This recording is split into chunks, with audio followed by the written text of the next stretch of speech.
massajimiz terini sog'lomlashtirish uchun qilinadi. Bu uchun patsiyentimizdagi leshni narsalar, ziraklar, ya'ni uzuklar yechiladi. O'zimizda ham uzuklarimiz yechib olinadi patsiyentimizga mishat qilmasligi uchun.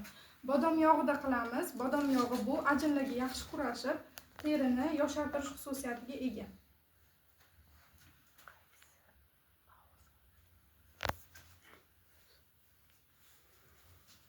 Birinchi silab boshlaymiz kosmetik massajimizni. Kosmetik massajda yuz bilan birgalikda bo'yin qismi ham kiradi. Bo'yin qismini patsiyentimizdan ozgina ochishlarini so'raymiz va bo'yin qismini ham birdan yo'naltirib qilaveramiz. Silab boshlanadi, silab tugatiladi. Usullari bitta usulda 3 martadan 5 martagacha takrorlasa bo'ladi. Massajimizni ko'proq quloqning orqasiga yo'naltiramiz. Chunki quloqning orqasiga yo'naltirganimizning sababi ajinlarimiz tez tarqaladi. Mayda ajinlar yoyiladi, katta ajinlar tarqaladi. Bu usullarimiz kosmetik massajimizdagi ajinlarni yo'qotuvchi usullar hisoblanadi. 1 martadan 5 martagacha takrorlasak bo'ladi. Qattiq massaj, dag'al massaj qilinmaydi. Yuz qismi juda ham nozik soha bo'lgani uchun yengil massajlar bilan qilib o'tamiz.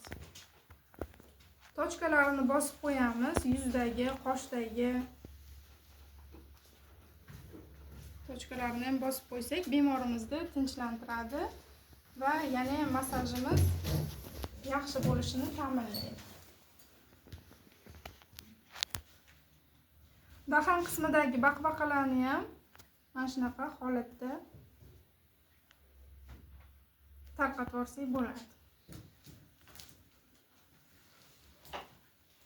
Keyin yuzimizga ko'p e'tibor beramiz. Toshmalar toshmagan bo'lishi kerak.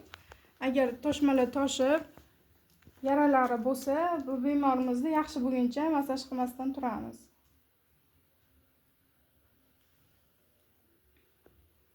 Qizdiruvchi usullarimiz bor. Ikkita kaftimizni yaxshilab qizdirgan holda yuzga 1 martadan 5 martagacha bosiladi.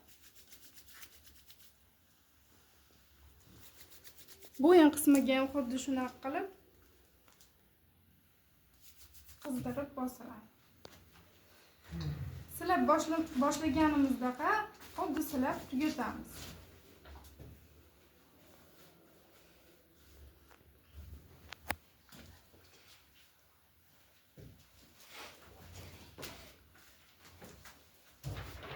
Bu shabitga qilganimizning sababi sochlariga leshni yog'lar tegib ketmasligi uchun, yog' sochlariga tegmasligi uchun shabitga qilib qo'yamiz.